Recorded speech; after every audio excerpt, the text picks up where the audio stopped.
got a question for you. Which president loved jelly beans? Do you know? Stay tuned. I'm going to be telling you about that president. I bet you guessed already. Welcome to Mrs. Peach Swifty Levine. I'm so glad you're here today. I hope you'll enjoy what I have for you today. Another president. This is president number 40, Ronald Reagan. I'm sure you all remember him. I got this little book at Dollar Tree. It's been a great book. We're getting close to the end of it. I'll be telling you about where I got the other books. I always tell you a little bit about the different little blocks here. President Ronald Reagan was born February 6, 1911 in Illinois. He served 1981 to 1989, 2 terms of president. Vice President was George H.W. Bush. Ronald Reagan died in 2004. Ronald Reagan was called the Great Communicator because he made Americans feel good about where the country was headed. A few months after Reagan became president, he was shot and wounded. Later, he said, "I forgot to duck." Sharing his good sense of humor, Reagan was careful about spending money, and he cut taxes for people. He wasn't afraid to say what he thought, and he challenged the Soviet Union to give their citizens freedom. Reagan also appointed the first woman to the Supreme Court, Sandra Day O'Connor. Despite some scandals during his presidency, Reagan was as popular at the end of his presidency as he was at the beginning. That's amazing. One right here. Before Reagan went into politics, he was a Hollywood actor. He was in more than 50 movies, including Bedtime for Bozo, where he co-starred with a chimpanzee. I guess you all guessed who loved the jelly beans. Reagan's favorite snack was jelly beans. He kept a bowl of them in his Oval Office on his desk. Yep, those are good, especially some of those Jelly Belly ones. Isn't that what it's called? With all those flavors, the coconut and the butterscotch, and all those are good. I don't get them very often, but I do like them. I've gotten to where I don't chew as much chewy candy. I used to love a lot of those more, but I guess I'm thinking more of my teeth these days than I used to. My friend gave me this fan of presidents. She got it on Amazon. You could go on there and find this, I'm sure. A little bit more in it. And let me just put my glasses on because I can read it a little bit better. Here's the picture. Made his way to the presidency with the help of his never say die good looks and a charm, by all accounts, so strong that it was kind of genius. What he had to offer America was a strict conservative agenda, condensing government and augmenting military capabilities. He was born in Illinois, but spent the whole of his life probably pursuing 3 favorites: sports, drama, and politics. After graduating from Eureka Small Christian College, he took a job as a radio announcer in Iowa, graduating to sports writer and broadcaster. Then came his big break, and he was given the ultimate contract of Warner Brothers, starting in 1937 to appear in the 50 movies. Reagan requested to go into the Army Air Corps. In World War II, he was denied because of his poor eyesight, and he was assigned narrating war training. After the war, he was elected president of the Screen Actors Guild and proved effective in strengthening the union. Reagan was active in liberal politics, contributing to the Democratic campaign across the country. It wasn't until 1962 that he switched his voters' registration to Republican. 2 years later, he made a televised fundraising appeal for presidential Barry Goldwater. Brought in more money than any other political endorsement in personal history. Clearly, the great communicator was born. In 1966, backed by big businessmen and state Republican state leaders, Reagan won the governorship of a heavily Democratic California.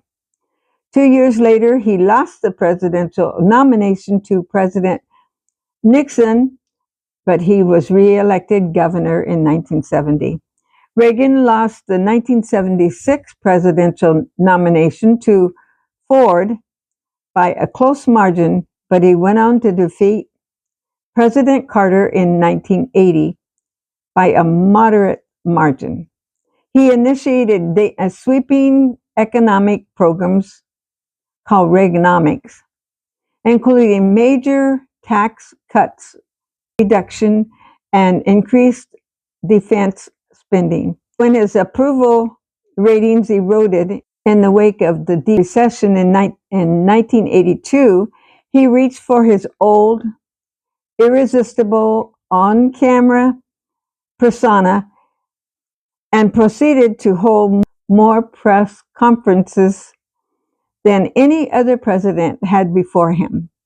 He was re-elected in 1984 by the greatest number of electoral votes. At 73, he was the oldest man ever elected president. Reagan made history when his 3 summits with Mikhail Gorbachev, I think I said that wrong, resulted in crucial nuclear arms treaty. On the other hand, the mission he dispatched to Grenada to dispose its Marxism government was poorly planned and too hastily executed.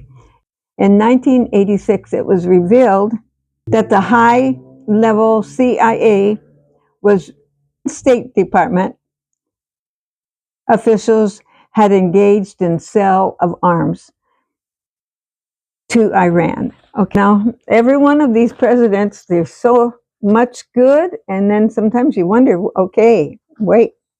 By the way, my friend Laura gave me this, in case I didn't say that up front. On to Nancy Reagan. First off, her name was not Nancy. I didn't know that. Anne Frances Robbins Davis Reagan, okay?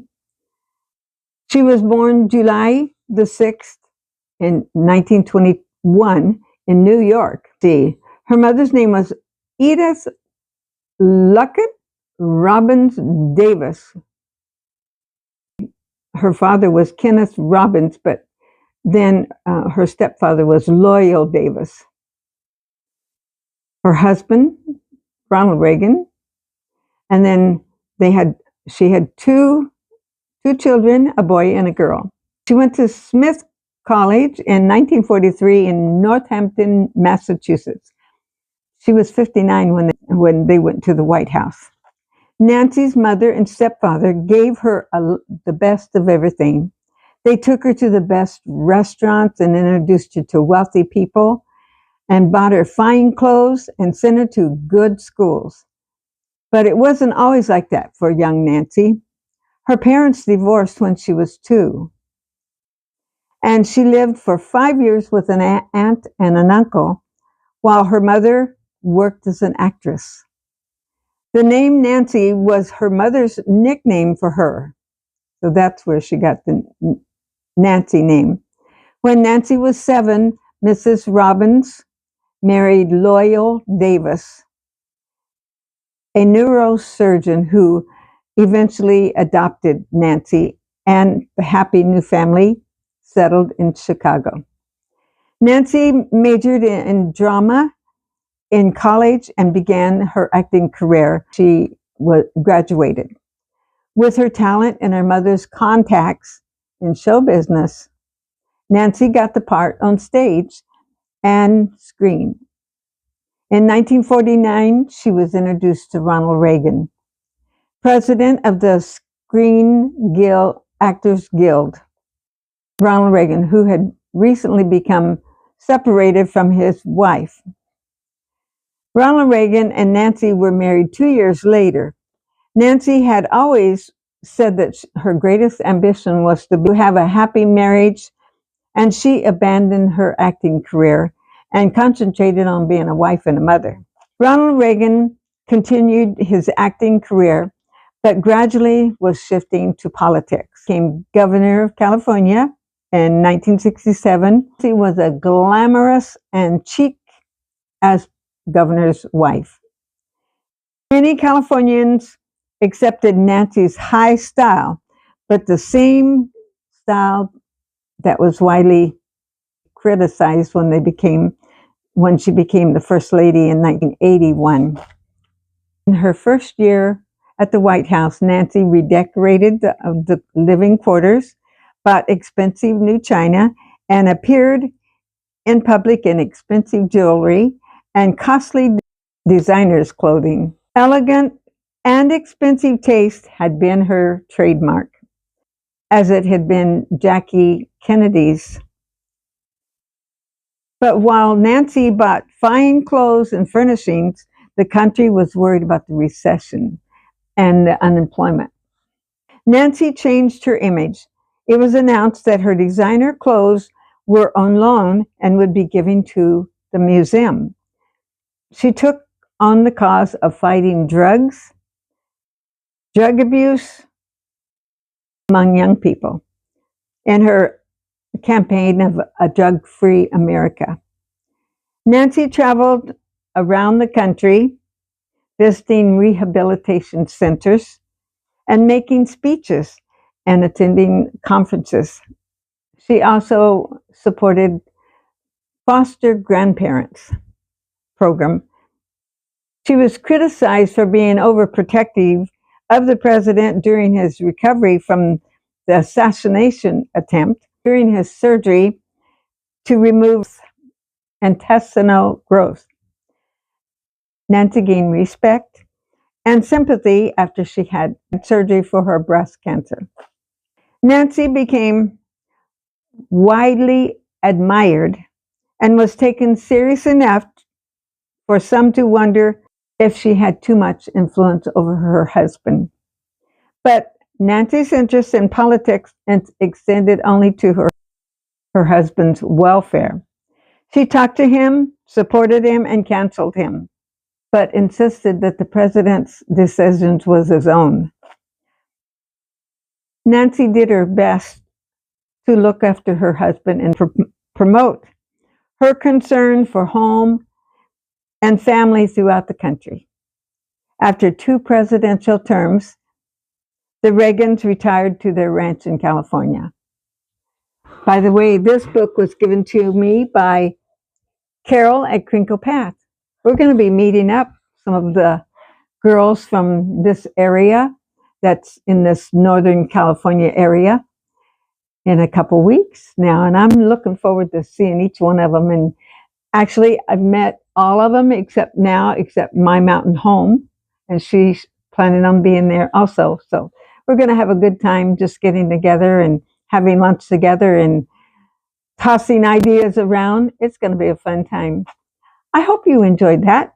I enjoyed it, although I have a lot of editing on this because some of this I had to read twice, go back and stumble over my words. I don't know about anybody that don't edit. I would have a hard time if I didn't.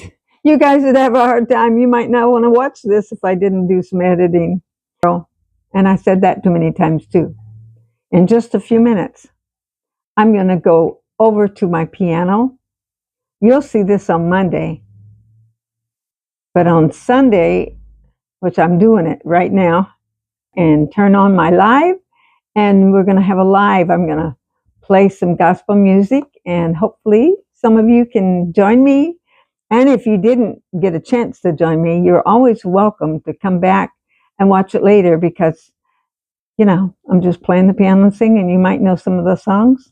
You might want to sing along with me. I'd like that. Wish she was here in person. We could all sing together. Now, one other thing I do want to tell you. I had almost forgot it. Wait, happy birthday, Robert, if you happen to see this. Today is October 27th.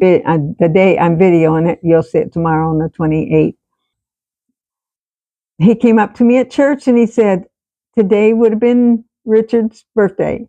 And I had thought about my sweet husband, Richard's birthday. He was born October 27th, and he would have been 84 now. Today would have been his birthday. But he's in heaven. I miss him every day, but I know he's not in pain, and God's been good to me.